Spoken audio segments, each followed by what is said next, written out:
Good morning, gang. Today is Monday, May 23rd, 2016. And we're going to go over the Pluralsight module, Understanding Network Vulnerabilities and the Understanding of it.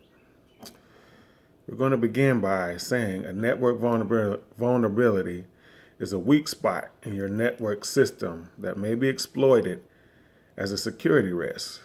Risks, as we know, are the potential and consequences and impacts of unaddressed vulnerabilities in your network system, even in your software system.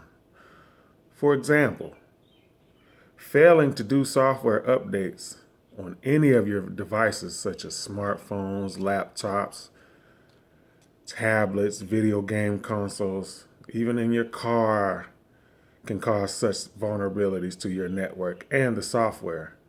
These things can damage your devices, even causing loss of information and vital pieces of things that you have in these devices, such as pictures, music. You may have your bank account information in there.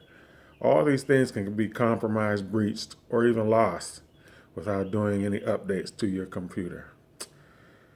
Some of the key points of network vulnerability include understanding the attacks and who these attacks may come from. Some of the attacks may be viruses that are in your phone or in your system or devices that you may use that just simply pile up. But many of the times, some of the attacks come from outside sources, such as hackers or people who are sitting around waiting to breach your device.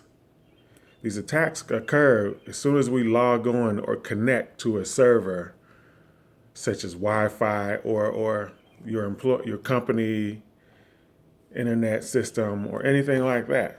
So the minute we log on to something is when we have the chance to become vulnerable to such breaches and attacks. As I stated earlier, if we must continue to do updates. If a new update is there for your device or your system, please do the updates immediately or as soon as possible so your system or the device can update. This will help prevent attacks and people from easily getting into your system.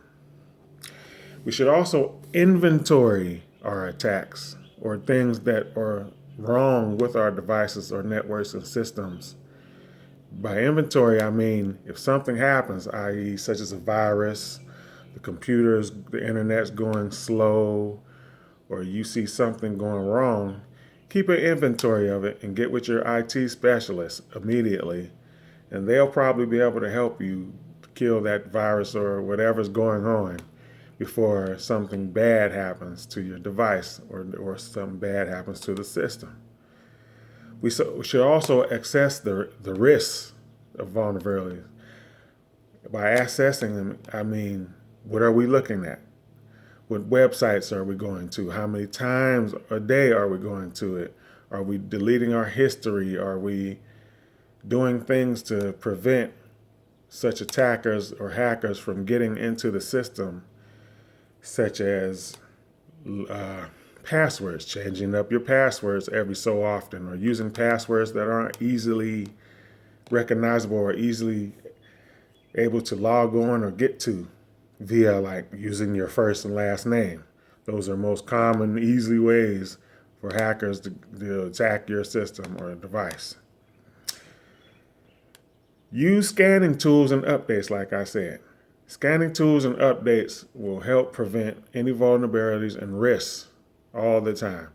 Most companies and organizations use or require their employees or members to change their password or do updates every so often. Like I know I have to change my passwords at my job every 60 days. So any attacks or vulnerabilities can be prevented because it's easy for a hacker or someone sitting at home to breach or compromise a system, no matter what.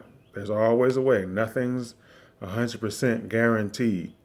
So with that being said, these are some of the most common vulnerabilities within a network system.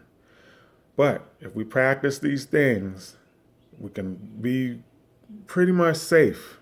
Even though, like I said, nothing's 100%, if we continuously do these things, it decreases the chance of your system from being attacked.